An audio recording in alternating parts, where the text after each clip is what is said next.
ये कहानी है एक गांव में रहने वाली सावित्री की। सावित्री अपने 2 बेटों के साथ साधारण जीवन बिता रही थी। बड़े बेटे का नाम था महेश और छोटे बेटे का नाम रमेश था। सावित्री अपने दोनों बेटों से बहुत प्यार करती थी।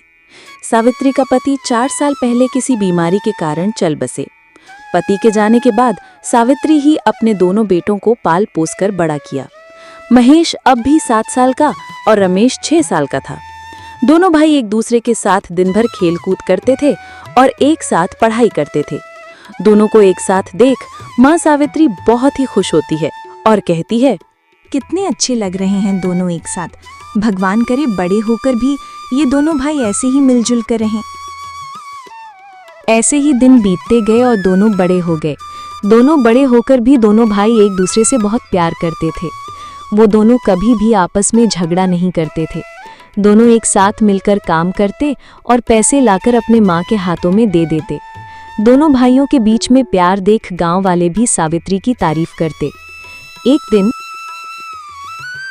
सुनो महेश और रमेश, तुम दोनों ऐसे ही मिलजुल कर रहना, अभी भी और शादी के बाद भी। मुझसे वादा करो कि तुम दोनों कभी भी एक दूसरे से झगड़ा या अलग नहीं होंगे। दोनों शादी के बाद भी एक साथ रहोगे, मुझसे वादा करो। तभी बड़ा बेटा महेश कहता है, माँ, मैं आपसे वादा करता हूँ कि हम दोनों कभी भी एक दूसरे से ना लड़ेंगे, ना अलग होंगे। चाहे हमारी शादी भी क्यों ना हो जाए, हम दोनों शादी के बाद भी एक घर में एक साथ रहेंगे। ये मेरा आपसे वादा है। उसके बाद छोटा भाई कहता है, माँ, मैं भी आपसे वादा करता हूँ कि हम दोनों कभी भी अलग नहीं होंगे, दोनों एक साथ रहेंगे मिलजुल कर। ये बात सुन माँ बहुत ही खुश हो जाती है और दोनों को गले से लगाती है। अगले दिन सुबह दोनों भाई काम करने के लिए खेतों में निकलते हैं। अरे माँ, जल्दी करो, हमें खेत में जाने के लिए देर हो रही है। हो गया, रुको अभी देती हूँ। तभी माँ रसोई से टिफिन लाकर दोनों को दे देती है और कहती है, तुम दोनों इस टिफिन में रखे सारा खाना खत्म करके आना, एक भी रोटी बचनी नहीं चाहिए। ठीक है, हम सारा खाना खा लेंगे। अब हम चलते हैं। उसके बाद दोनों भाई खेतों में चले जाते हैं और काम करना शुरू कर देते हैं। दूसरी तरफ सावित्री कुछ सामान लाने के लिए दुकान में चली जाती है। जब वो जा रही होती है तभी आधे रास्ते में गांव की औरत सावित्री को रोक लेती है और कहती है, अरे सावित्री, तुम तो बड़ी किस्मत वाली हो। भगवान ने तुम्हें 2 बेटे दिए और वो भी मिलजुल कर रहने वाले। हमारी किस्मत ऐसी कहाँ, हमें तो भगवान ने एक बेटा दिया, वो भी नालायक है। दिन भर अपने दोस्तों के साथ आवारागिरी करता है और मेरी एक भी बात नहीं सुनता। मैं तो तंग आ चुकी हूँ अपने बेटे से। तुम तो किस्मत वाली हो, मानना पड़ेगा। अरे बहन, आप ऐसा क्यों कह रही हो? तुम्हारा बेटा अभी छोटा है, जब बड़ा होगा तब खुद ब खुद अकल आ जाएगी। तुम चिंता मत करो, तुम अपने बेटे को गाली वगैरह मत देना, उससे बच्चे बिगड़ते हैं। बस प्यार से समझाओ, तुम्हारा बेटा बिल्कुल समझ जाएगा। हाँ, तुम ठीक कह रही हो, मुझे उसे प्यार से समझाना चाहिए। एक बार मैं उसे प्यार से समझाकर देखती हूँ, क्या पता वो समझ जाए। अब मैं चलती हूँ बहन। उसके बाद सावित्री दुकान से सामान लाकर अपने घर चली जाती है। दूसरी तरफ दोनों भाई काम खत्म करके और शाम को अपने घर लौट जाते हैं। ऐसा ही कुछ साल बीत जाते हैं। एक दिन माँ अपने दोनों बेटों से कहती है, मेरे बेटों, अब वक्त आ गया है तुम दोनों को शादी करने की। अरे माँ, हम दोनों बस 22 साल के तो हैं, हम इतनी जल्दी शादी नहीं करेंगे। शादी करने को अभी भी दिन बाकी हैं। अरे मेरे बेटे, मेरे पास ज़्यादा समय नहीं है। मैं चाहती हूँ कि मरने से पहले मैं तुम दोनों की शादी करवा दूँ, उसके बाद मैं खुशी खुशी इस दुनिया से चली जाऊँगी। उसके बाद दोनों बेटे शादी करने के लिए मान जाते हैं और कुछ ही दिनों में दोनों बेटों की शादी हो जाती है। बड़ा बेटा महेश शिल्पा नाम की लड़की से शादी करता है। शिल्पा बहुत ही खूबसूरत और समझदार थी और छोटा बेटा रमेश, वो मनीषा नाम की लड़की से शादी करता है। मनीषा भी बहुत खूबसूरत और सुशील थी। दोनों बेटों की शादी करने के बाद एक साथ हंसी खुशी रहने लगे। दोनों बहू सावित्री का बहुत ख्याल रखते हैं, उन्हें किसी भी चीज़ की कमी नहीं होने देते। एक दिन सावित्री बहुत ही बीमार पड़ गई और कुछ ही दिनों में उनकी मौत हो गई। ऐसे ही कुछ साल बीत जाते हैं। फिर एक दिन, अरे चुड़ैल कहीं की, मैं बर्तन क्यों धोऊं? तो धो, वैसे भी बर्तन धोने का काम तेरा है। नहीं, मैंने अपना काम कर दिया, तू अपना काम कर। अरे बड़ी आई काम करने वाली, खुद तो कुछ नहीं करती और मुझे ऑर्डर मारती रहती है। मैं तेरी कोई नौकरानी नहीं हूँ जो तेरी हर बात मान लूं। मैं कोई बर्तन वर्तन नहीं धोने वाली। वो दोनों ऐसे ही हर रोज झगड़ते रहते हैं। एक दिन सुबह अरे भाग्यवान, खाना हो गया क्या? जल्दी करो, हमें खेत के लिए देर हो रही है। अरे आप ये क्या कह रहे हैं? भला मैं खाना क्यों बनाऊं? उस चुड़ैल को कहिए, वो दिन भर सोती रहती है, कुछ काम नहीं करती। आप लोगों से खाना बनाने के लिए क्यों नहीं कहते? तभी मनीषा अपने रूम से निकलकर कहती है, अरे बड़ी आई खुद काम करने वाली, खाना बनाना तो तेरा काम है, मेरा नहीं। मैंने पूरी घर की सफाई की, अब तुझे खाना बनाना चाहिए। मैं क्यों बनाऊं? मैं काम करूं और तू महारानी की तरह खाना ठूस कर सोती रहेगी। अरे तुम दोनों हर वक्त क्यों झगड़ती रहती हो सिर्फ घर के कामों के लिए? अरे कुछ शर्म करो तुम दोनों। अब तुम दोनों बच्चे नहीं हो, ऐसे ही दिन भर झगड़ती रहती हो। नहीं चाहिए हमें खाना, हम जा रहे हैं। उसके बाद दोनों ऐसे ही भूखे खेत में चले जाते हैं।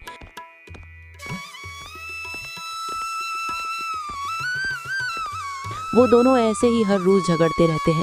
ये देख दोनों भाई दंग रह जाते हैं। एक दिन छोटा भाई रमेश अपने बड़े भाई महेश से कहता है, अरे बड़े भैया, मैं हर रोज झगड़ों से तंग आ चुका हूँ और हम दोनों को भूखा ही काम करने के लिए जाना पड़ता है। मैं अब ये सहन नहीं कर सकता, हमें अब अलग हो जाना चाहिए। हाँ, तू ठीक कह रहा है। मैं भी इस रोज रोज झगड़े से तंग आ चुका हूँ।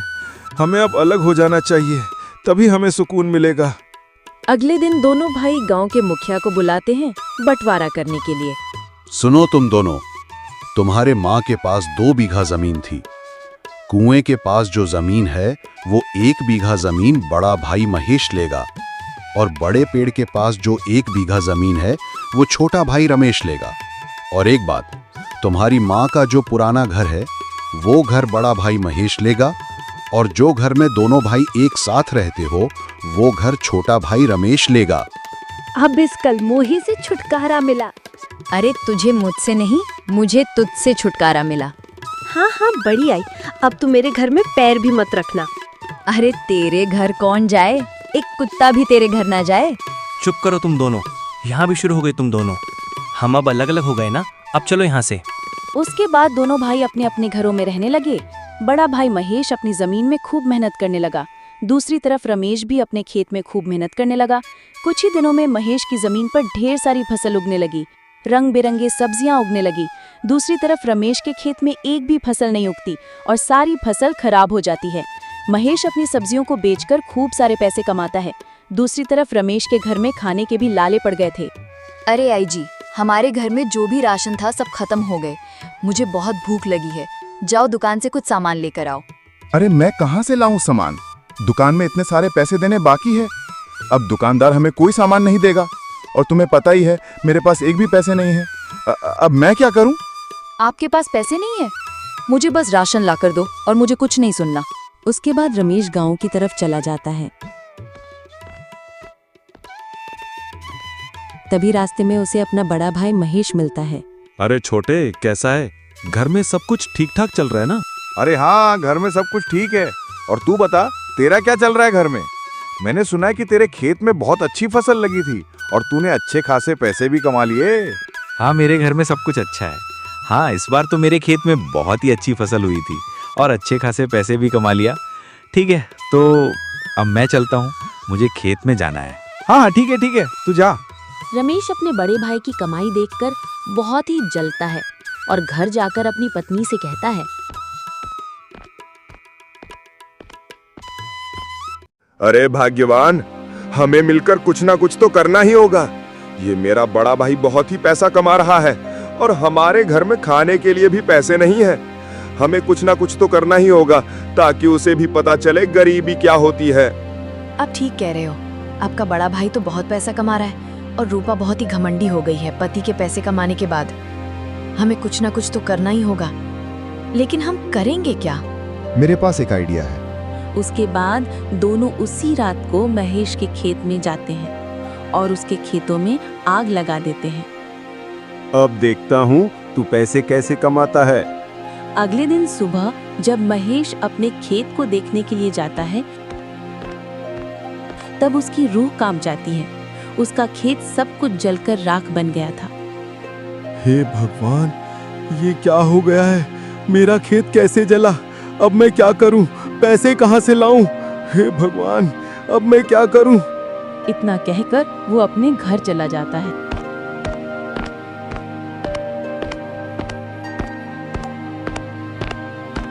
क्या हुआ जी? आप इतने उदास क्यों लग रहे हैं? अरे भाग्यवान, हम बर्बाद हो गए। मेरा खत किसी ने जला दिया। मेरा बहुत नुकसान हो गया। अब मैं क्या करूं? मुझे कुछ समझ में नहीं आ रहा। अरे आप चिंता मत कीजिए, सब कुछ ठीक हो जाएगा। वैसे भी हमारे पास कुछ पैसे हैं ना, उस पैसे से हम दोनों कुछ दिन गुजर बसर कर सकते हैं। उसके बाद आप फिर से खेत में काम करना शुरू कर देना। आप चिंता मत कीजिए। दूसरी तरफ रमेश की पत्नी बहुत ही बीमार पड़ जाती है। तभी रमेश अपने बड़े भैया के घर मदद मांगने के लिए जाता है। अरे मेरे भैया, मेरी मदद करो। मेरी पत्नी बहुत ही बीमार है और मेरे घर में एक भी पैसा नहीं है। अरे तू चिंता मत कर, मैं अभी तुझे पैसे देता हूँ। अरे जी, हमारे घर में तो बहुत ही कम पैसे हैं। अगर ये पैसे हम उन्हें दे देंगे तो हम खाएंगे कहाँ से? अरे तुम उसकी चिंता मत करो, मैं कुछ ना कुछ करके पैसे कमा लूंगा। उसके बाद महेश अपने सारे पैसे अपने छोटे भाई को दे देता है। उसके बाद छोटा भाई रमेश डॉक्टर बुलाता है और कुछ ही दिनों में रमेश की पत्नी मनीषा ठीक हो जाती है।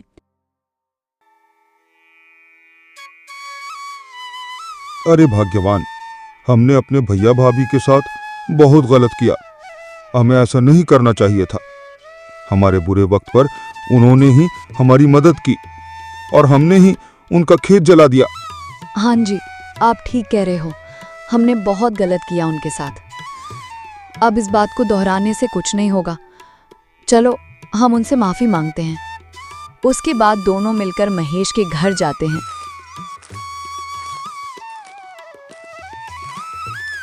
और महेश को सारी बात बता देते हैं।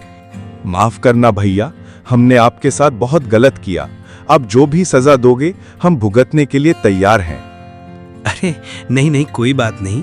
अक्सर इंसानों से गलतियां हो जाती हैं। कोई बात नहीं, हमने तुम लोगों को माफ किया। दीदी, मुझे माफ कर दीजिए। मैंने आपके साथ बहुत झगड़ा किया, आपको गाली दी। मुझे माफ कर दीजिए। तुम ऐसा क्यों कह रही हो? मैंने भी तो तुम्हें गाली दी। कोई बात नहीं, अब उस बात को भूल जाओ। उसके बाद दोनों भाई अपनी अपनी पत्नियों के साथ एक ही घर में एक साथ मिलजुल कर रहने लगे।